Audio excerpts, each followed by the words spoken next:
Hello, everyone. I am Terri Pigott. I am delighted to be giving the keynote at this year's conference. As you can see from the slide, I am a professor at Georgia State University in Atlanta, Georgia, and I have a joint appointment in the School of Public Health and the College of Education and Human Development. And the title of my talk today is Synthesizing Communities, Improving Evidence Synthesis Through Collaboration.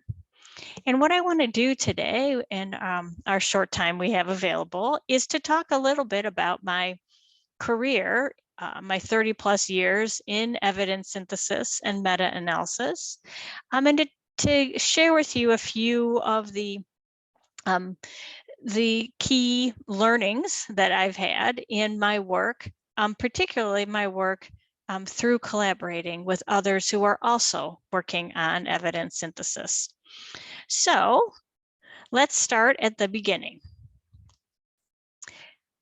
I first got into evidence synthesis when I became a graduate student at the University of Chicago. This is a picture of one of the buildings, ivy-covered buildings of the University of Chicago, where I was getting a degree, my PhD, in a program called Measurement, Evaluation, and Statistical Analysis.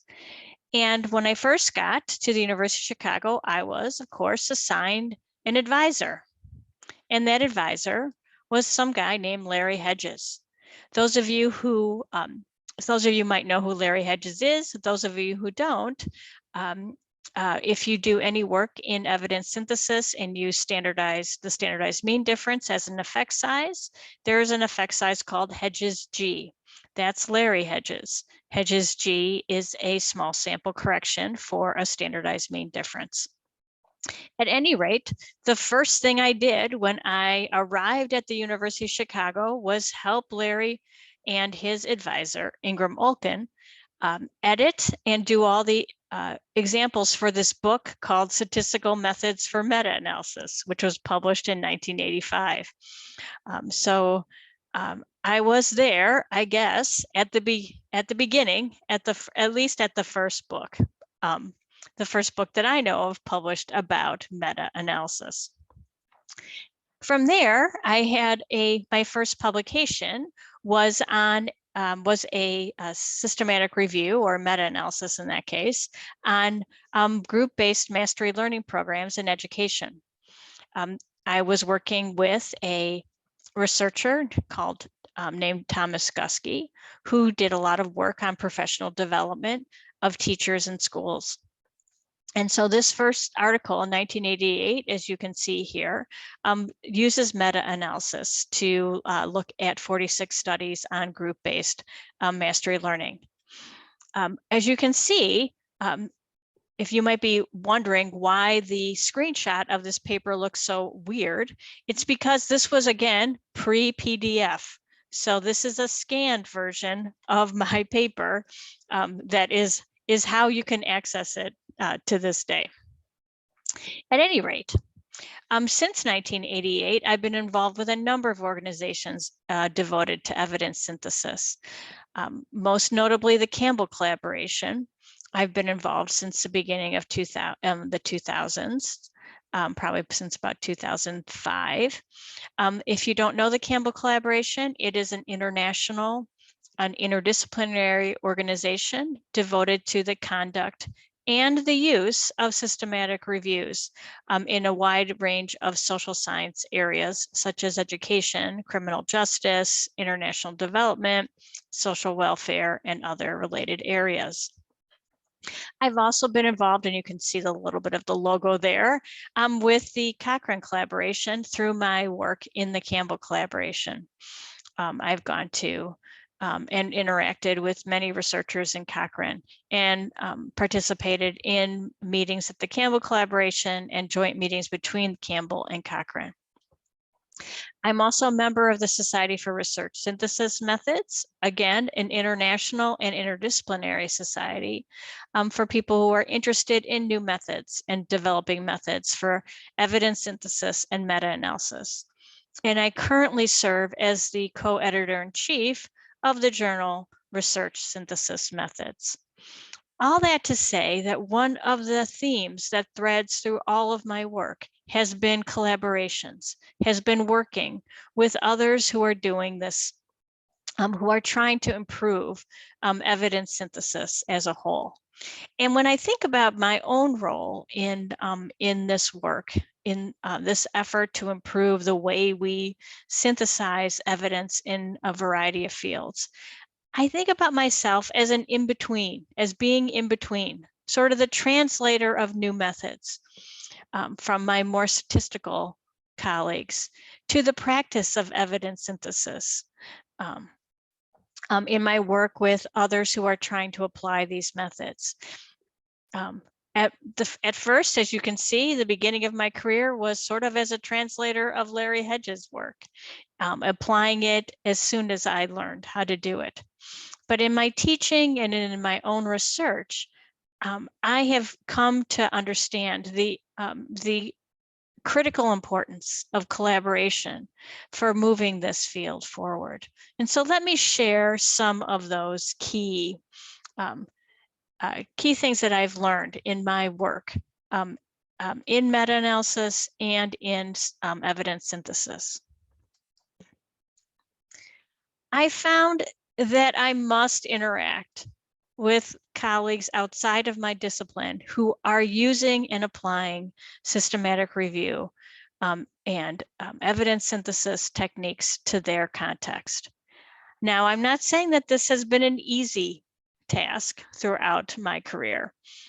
We often interact, and I often interact with other researchers who are using evidence synthesis, who are developing new methods for meta-analysis or systematic review. And we find that we're using different terms for the same issue. And then sometimes we find out that really we are talking about different issues. But what I have come to learn is that many of the challenges that we face in applying evidence synthesis to ecology, to environmental issues, to education, to health, many of the challenges are similar. And so that many of us are working on similar solutions to actually the same problem. So let me give you some examples. So for example, solutions to organize, streamline, increase the accuracy of screening. Those solutions have been mostly developed in health, and many have been developed here at this conference.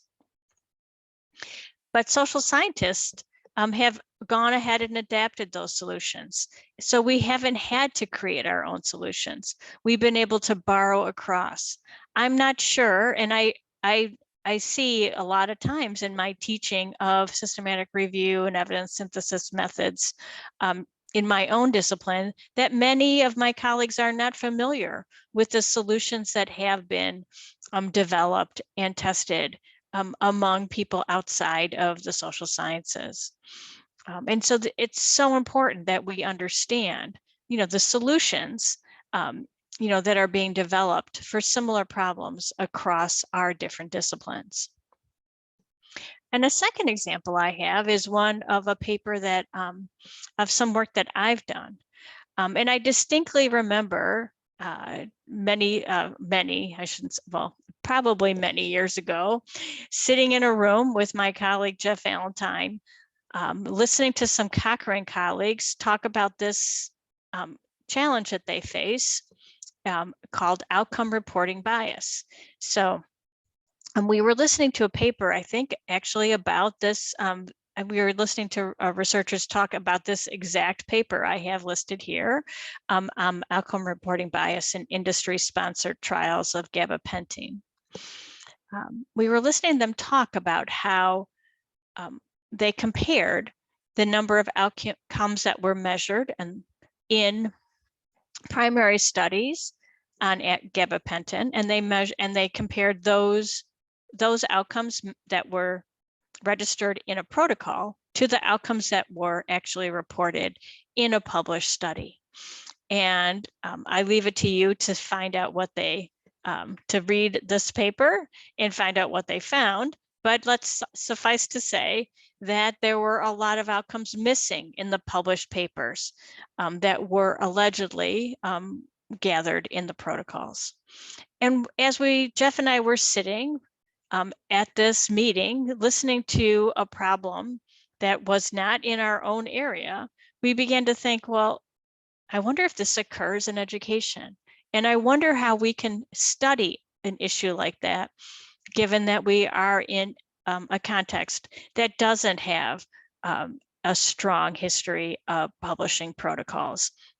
And at any rate, that listening, sitting in a room, listening to how people are addressing challenges that they face in their own context, led us to some really interesting and fruitful research about our context in education.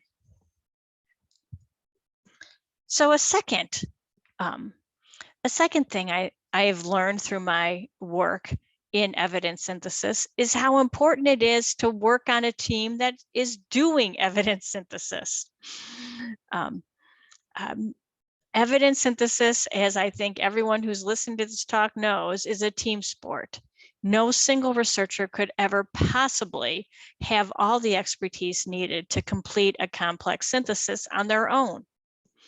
And working in a team as the methodologist, as the person who's supposed to do the meta-analysis part, has highlighted any number of challenges that need to be addressed in our work in improving evidence synthesis. So a couple of examples from some recent work of mine. I recently completed 2 different systematic reviews with 2 different teams. The first team with my colleague, Julia Littell.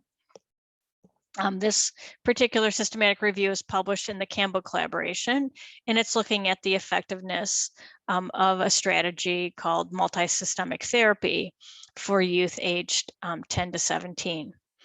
Simultaneously, I was working with an early career researcher, Priscilla Liu, who's at Southern Methodist University, looking at estimating the correlation between Big 5 personality domains and alcohol use. And as I was trying to, and in both of these cases, we were trying to apply the most recent, the most up-to-date models for meta-analysis. Those would be models that reflect the complex structure of effect size data, that we have multiple effect sizes nested within studies. And so we were trying to apply multi-level models that take into account the dependent effect sizes that exist. And in both of these contexts, the problem we ran into was that there was one huge trial included in each of these systematic reviews, a trial that sort of dwarfed all the other primary studies we had. And so a lingering question that came from both of these systematic reviews was asking about the appropriate meta-analysis when we have this kind of complex data structure. If you think about multi-level models, if you have one huge cluster and then a bunch of small clusters, what is the appropriate model? That's led me to be thinking about, what are the conditions under which these models operate well? What are the optimal conditions for these models? And also led to another collaboration between an early career faculty member, Mikkel Vembley, and my colleague, James Pustiewski, in thinking in very sort of, thinking about sort of what are the conditions under which the power of these models is optimal. And then going back to the systematic review on alcohol and Big 5 personality domains, a lingering question there, and one that I think many of us who do systematic review in the social sciences, at least, struggle with, is how to appropriately assess study quality of observational studies. We know very well what are the issues that can bias our conclusions for studies that use experimental methods or quasi-experimental methods. It's much harder for me to provide advice to people who are doing systematic reviews looking at correlations, that include really observational studies. So these are just 2 examples of the questions that have arisen for me as I've been working in these larger teams who are doing systematic reviews, and how important that interaction has been for me to think about new ways of solving common challenges. And finally, I think I've come to, over the course of my career, come to be, or at least aspire, to be an open science practitioner and to support open science practices in the projects that I work on and in my own work. I don't think I can emphasize enough that as I've been looking through my career, one key revolutionary idea has been that we now have solutions for meta-analysis in R that are openly and freely available. Back in the day when I started in 1983, not only did we not have PDFs, we also didn't have solutions that could be easily implemented in software. If someone created a new systematic review model or new method to do for meta-analysis, we'd have to wait until someone could implement that in a way that could be applied. Now with open source and R, we can immediately implement new methods. And even more importantly, those new methods can build on things that we already have available to us, like programs like Metaphor, where now people can build off of what Wolfgang has so generously given to us to use. And the same issue with open protocols and evidence synthesis materials. Having those materials available, things like coding forms, data, analysis scripts. We've always had them, or at least partly, we've had the protocols and coding forms and so forth available in Campbell, but also moving toward having open data and open data analysis scripts has also been revolutionary and important for the field, because now we have these resources that are not just about accountability for our own work, but they're resources for others to use to improve their practice, and for me to find code to do the thing that I'm not quite sure I understand yet. So my challenge to you as I finish up my talk here is to ask you to please attend a session outside of your discipline.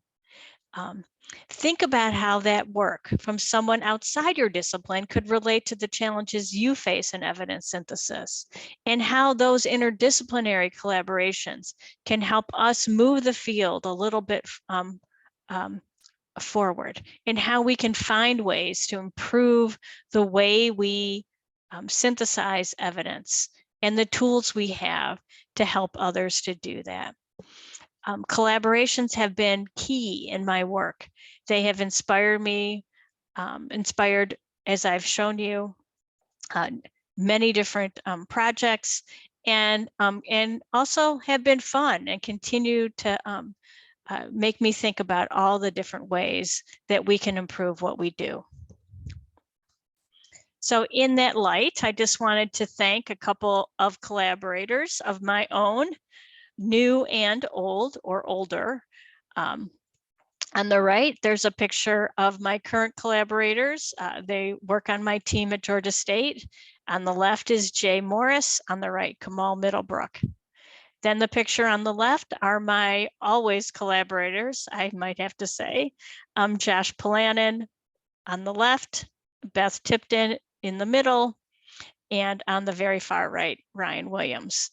And to all those I haven't mentioned, hopefully you know how enriching our collaborations have been and how much they have helped me to think through my own practice and helping to push the field forward.